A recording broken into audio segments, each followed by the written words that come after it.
The white wolf stood strong, holding the scythe in his hand. His red eyes glowed in the thick fog surrounding the village. Ragnar Liefsson made sure the Grim Reaper did not harm the innocent people relocating to safety. He watches Death grinding his teeth, punching the ground on his knees, struggling to fight the hold Conquest has on him. When the Reaper looked around, he closed his eyes and vanished into a wisp of dark smoke, moving like the wind, never to be seen again. Conquest, in his blue cloak and eerie pale face, was confused. He knew his brother was strong, but to be able to fight the mind games cast by the king of manipulators was truly a remarkable feat. He looked at Ragnar in fear, witnessing the monstrous werewolf wielding the Reaper's scythe, a weapon that weighed so much that it was only possible for his brother to use it. The werewolf, with all his might, throws the scythe like it was an axe. Conquest watched the steel blade swirling in the wind, slicing the air. But just before contact was made, though barely with a cut on his shoulder, he too vanishes into a wisp of blue smoke, disappearing behind the fog, fleeing like a coward. Ragnar was alone in the village, fearful of what was going to happen. He had a read on people, therefore he knew Conquest wouldn't be able to harm him, not in this timeline at least. So what does he do? Should he follow the scent of Conquest and slay the rider once and for all, risking time being wasted, not knowing if the Reaper would turn evil and massacre every single being, human and supernatural? Or does he try and remove the curse from the Grim, and both of them pursue Conquest? Seraphine, he whispers. What did that name mean and who did it belong to? He knew the Grim's forest was named Seraphine, but why would the Reaper utter a random woman's name before his mind got warped by Conquest's power? Seraphine. Ragnar walked towards the scythe, picked it up and looked at the weapon carefully. Why didn't the Grim tell him more? Why didn't he give Ragnar the solution? But when the werewolf tightened his grip on the handle, he thought maybe the solution was in his hand. Maybe Dad left his scythe behind for a reason. The werewolf spun the scythe, remembering the same way the Reaper had done. A sphere opened up with a wavy border and white noise buzzing through.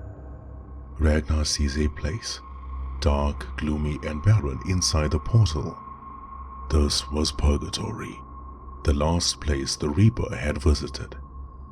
The white wolf followed the dark path of the gloomy, barren land, witnessing creatures of all sorts crawl their way out of the shadows, stalking him.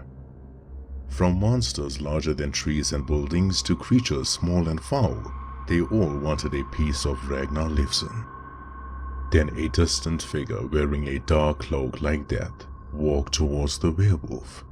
His gait was slow, lifeless almost, but filled with a troublesome level of power.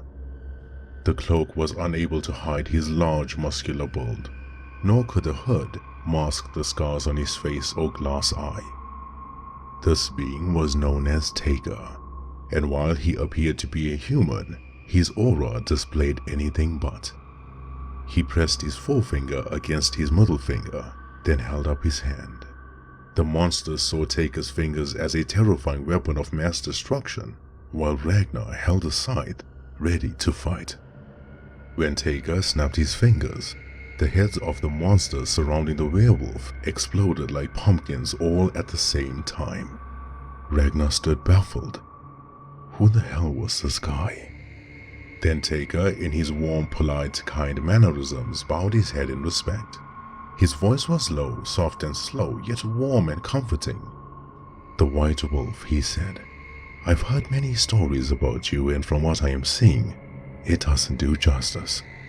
I am Taker, Dad's apprentice. Forgive the torment and unwelcoming nature of this place. The monsters were foolish not to see you carrying the Reaper's weapon. Nevertheless, welcome to Purgatory." Ragnar Liefsson spoke to Taker as they traveled the path of his home. The apprentice oversees Purgatory by keeping the veil between heaven and hell in order, waiting for the day this foul place would be destroyed once and for all. However, when the werewolf mentioned the name Seraphine, Taker's eyes glistened with worry. "Follow me," he says, leading Ragnar into the largest dungeon filled with artifacts. "That means Dagon is in trouble." "Not good," he said. Ragnar frowned. "Who's Dagon?" "Oh, I'm sorry, I forgot. The riders of the apocalypse are known by their real names in the afterlife. So Conquest is Caecilius, Death is Dagon, Famine is Pharaoh, and War is Wilbert. Which means if Death mentions Seraphine to you, the situation really must be dire." The werewolf explained how Conquest corrupted the mind of Death instead of himself. The Reaper vanished into a wisp of dark smoke, leaving Ragnar clueless on how to use the name. Then Taker handed the werewolf an old locket. It felt heavy, filled with pain and sadness. The locket was so tiny in the hand of Ragnar, and yet it felt heavier than the sight itself. This was gifted to the Reaper by Seraphine. Taker looked at the scythe being held by Ragnar, then pointed towards it. He said, "It's more than just being strong, you know. Yeah, strength has a major factor in wielding the scythe, but if one has witnessed something tragic in their life, something that caused them great pain, then it makes it easier to carry. I would know since I helped the Reaper forge it." He carved symbols onto the scythe handle, then told Ragnar that when he spun it again, it would take him into the forest of Seraphine. He knew death better than anyone, and to avoid a massacre, the Reaper would hide in that forest for as long as he possibly could, before his mind was fully lost. The locket was given to the werewolf, and Taker told him that he would have to last 60 seconds against the Reaper. Now this never seemed like a really long time, but 60 seconds against Death himself, without the Reaper holding back, was suicide. Ragnar would have to wait until Taker could summon Seraphine's soul into the locket. That would be the only way for Death to snap back to reality and remove the invisible poisonous warp wrapped around his brain. With Ragnar making his way out of Purgatory, he looked at the locket, then back at Taker. He wondered why a simple locket would be the key in bringing Death back.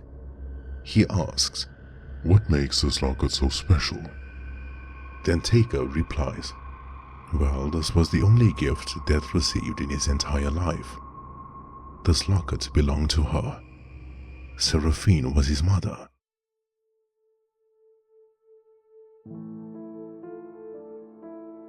The Grim Reaper had been collecting souls since he was a mere child. Most people saw Death as an ominous being because of his presence and aura, that darkness and heavy energy emitting from his body whenever he showed up. No one realized this darkness was caused by the souls he carried and not because of evil connotations. More importantly, of all the riders of the apocalypse, Death was not only the most misunderstood but the most hated, all for doing his job. This life was something that he never wanted. The pain that he felt with every soul he took numbed his heart. He watched families crying over their deceased loved ones on hospital beds. He witnessed children being taken from this earth from sicknesses and natural ailments, pleading with him to give them more time. He saw the elderly wishing they made more of their life before he carried them away. Order and stability were important in the afterlife. Death made sure of it, to avoid innocent people suffering in hell. As he got older, he became cold-hearted. With every soul that he took, his handsome, dashing appearance was removed by the flesh from his body. His gray eyes shining in the night dimmed right down to hollow eye sockets, filled with emptiness.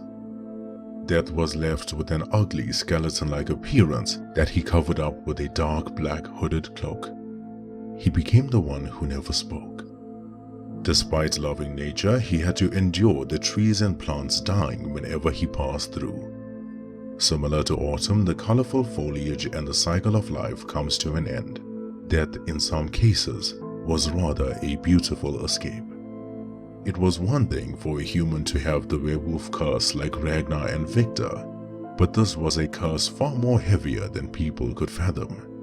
Though, even with his heart turned into stone, he would get into trouble for giving people extra years of their life, which in turn created rifts in the timeline.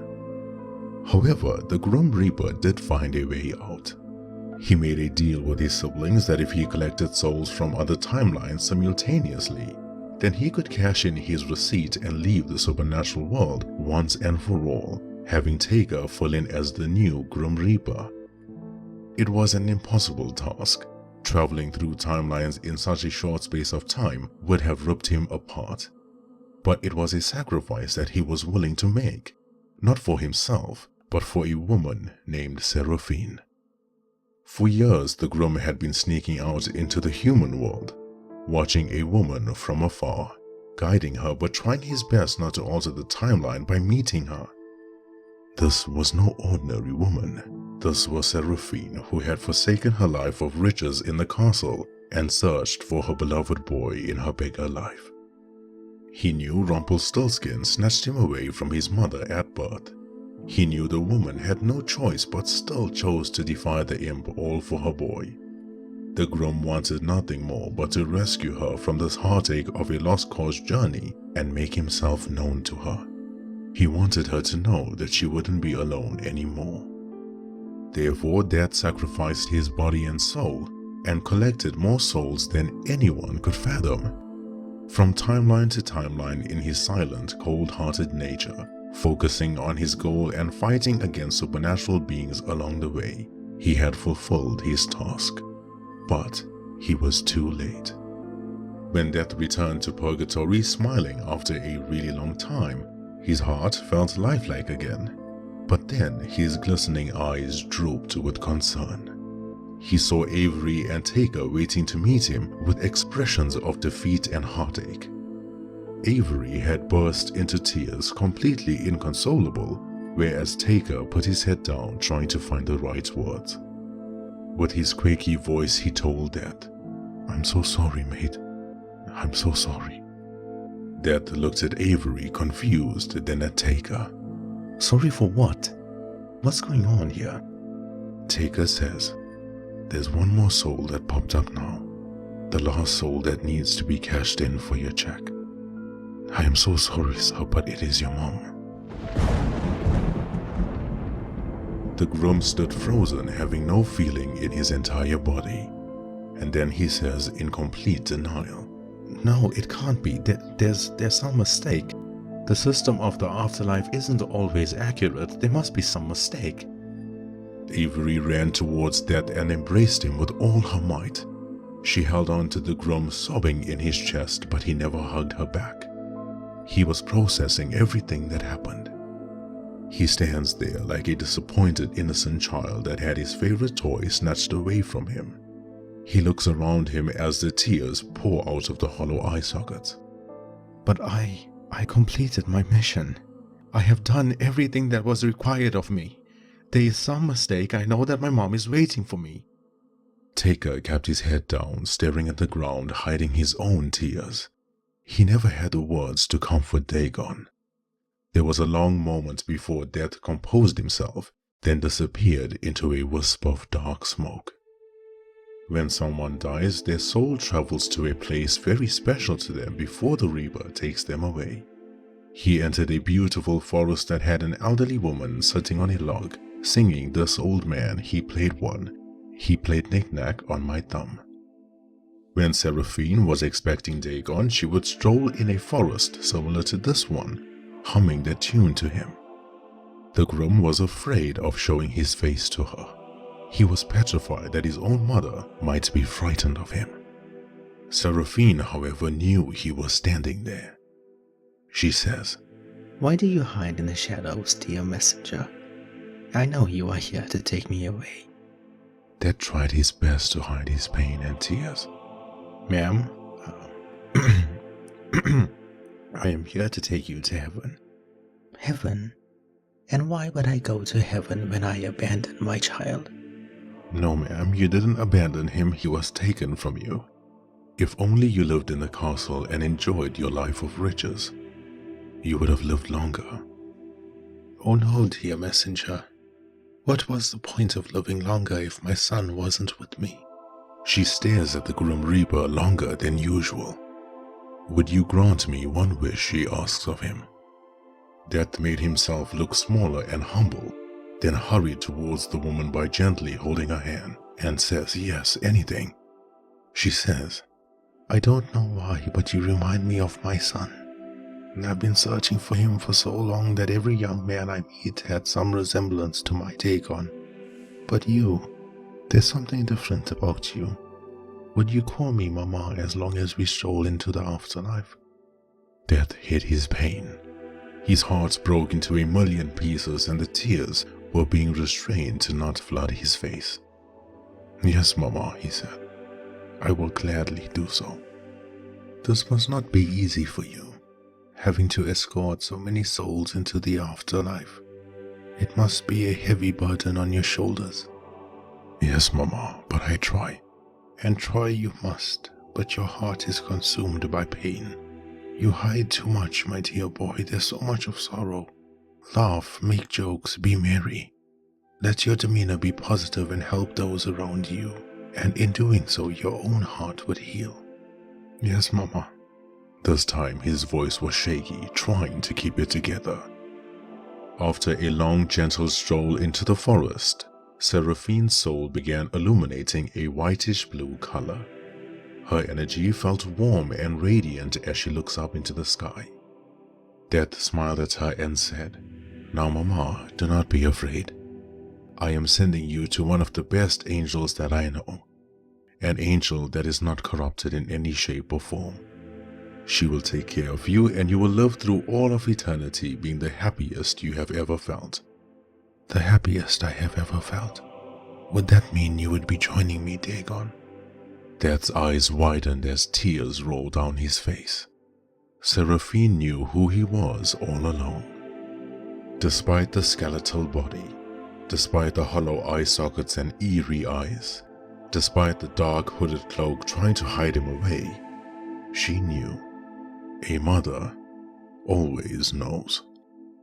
The groom held her tightly in his arms, smiling with tears rolling down his face. He said, "Yes, Mama, I will be joining you shortly. I have some work to take care of first." Seraphine removed a locket from her pocket, one that was handmade, old and scented with her perfume. This was a gift that she made for Dagon before he was even born. When Death accepted the locket, he felt his entire soul changing. He felt the weight on his shoulders gradually decreasing and breathing became easier. He held onto the locket like he was holding his life in his hands. And as Seraphine's soul-like body gently travels up into the beautiful baby blue sky, Dagon saw large feathery wings waiting at the top to welcome her. That smile never left the Grim Reaper's face. He remembered his mother's words carefully. Smile, laugh, make jokes, and be merry. And so he laughed until his heart felt content. He laughed until all the pain drained out of his body. He laughed until his voice had echoed through every timeline. Although there was more to Seraphine's death, the Grim thought it was natural causes because of her old age. However, when he found out what really happened to her, the Grim Reaper's new mission of revenge began. Conquest, famine, and war had killed Seraphine, knowing Death would not have any reason to leave the supernatural world. They knew he wanted to forsake this life and live with his real mother. His receipt of getting out of this job would now be null and void. Little did they know Death had come to know about their schemes and betrayal. His sight was the only weapon in existence that could kill the riders of the apocalypse. But how cruel was his life that he could not be the one to do so? Such were the rules of the supernatural world. For that, he needed a werewolf that was not supposed to be born. He needed a monster that was linked to him by fate. He needed Ragnar Liefsson, the White Wolf.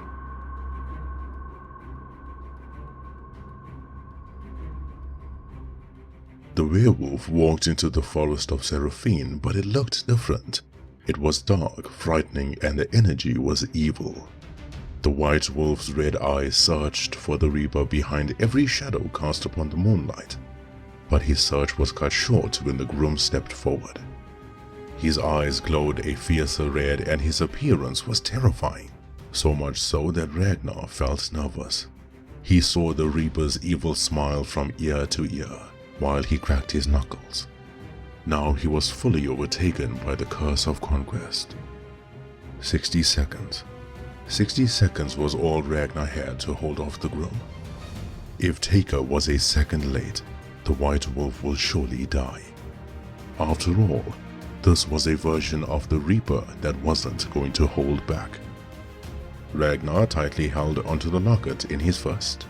He would need to wait for it to vibrate and feel the spark shooting out. For now, he took a deep breath in, calmed his nerves, and charged forward. There was a rule in battle: always be first. That moved so quickly that all the werewolf could see was smoke traveling in the wind. With each blow landed, chunks of the werewolf's flesh were being removed. Ragnar became a pinball, trying to follow the Reaper's movements.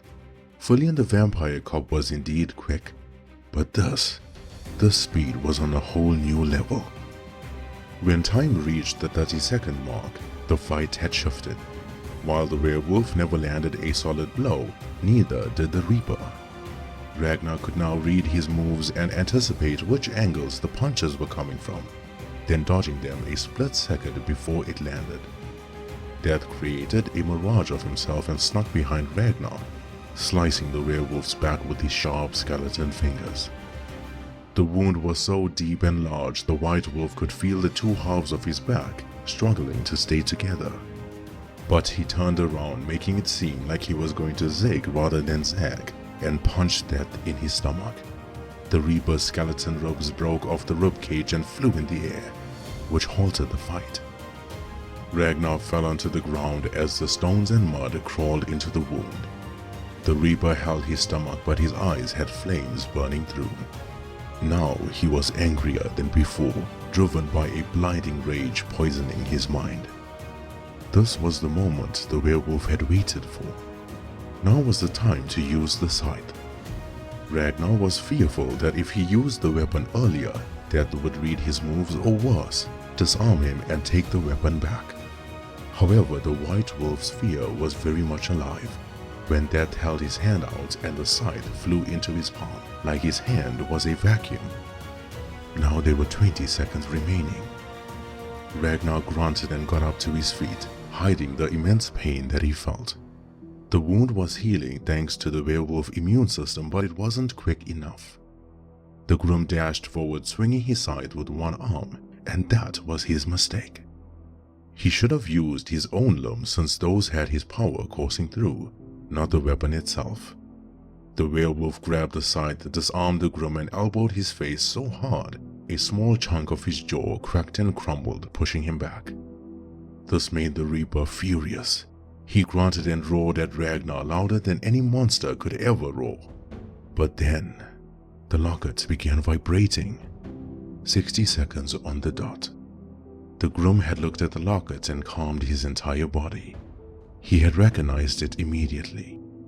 White orbs, pure and serene, had flown out of the locket and manifested itself in the dark forest. Seraphine in her spirit form stood in front of Death, with the biggest, kindest smile that she could muster. "My dear boy," she tells him, "you are stronger than this. You can break free." The darkness of the forest fell away while Ragnar stumbled to his feet. The menacing and frightening appearance of Death left his body like a graceful cleansing. The soul of Seraphine slowly evaporated, but her smile lingered long enough to snap the groom out of the curse. The White Wolf breathed heavy, grunting in pain. The wounds took long to heal, and all he could think about was how thankful he was for Taker to come through. If Death's apprentice was a second late, Ragnar feared he would have died. Death looked at the werewolf, ashamed and disappointed in himself. "I'm so sorry," he said. Ragnar interrupted. "There's no time for that. We need to find Conquest, and quickly." "Right, yeah," Death said. "He doesn't know that you broke me free from his mind games. We used that to our advantage. Here, take my scythe. and I'll make sure that he doesn't escape this time. Few hours passed and the Grim Reaper walked into the city in ruin. This was identical to the visions he showed Ragnar before. Houses burning, buildings destroyed, and rubble filling the space on the ground. Conquest walked by, holding his shoulder from when Ragnar hurt him with the scythe. He paced around like he was waiting for death all along. When he saw the Grim Reaper walking towards him, that evil grin stretched his jaw. "Come, brother," he said. "I've been waiting for you. What took you so long?" The Reaper bowed in front of Conquest while the werewolf was nowhere to be seen. He said, "I have killed Ragnar Liefsson. The werewolf will no longer serve as a threat. I serve Conquest, the king of manipulators." Conquest walked towards the Reaper and placed his hand on his head, like one would pet an animal. "Good. Conquest said in an evil whisper. The mighty death fallen to his knees by a weakling like me."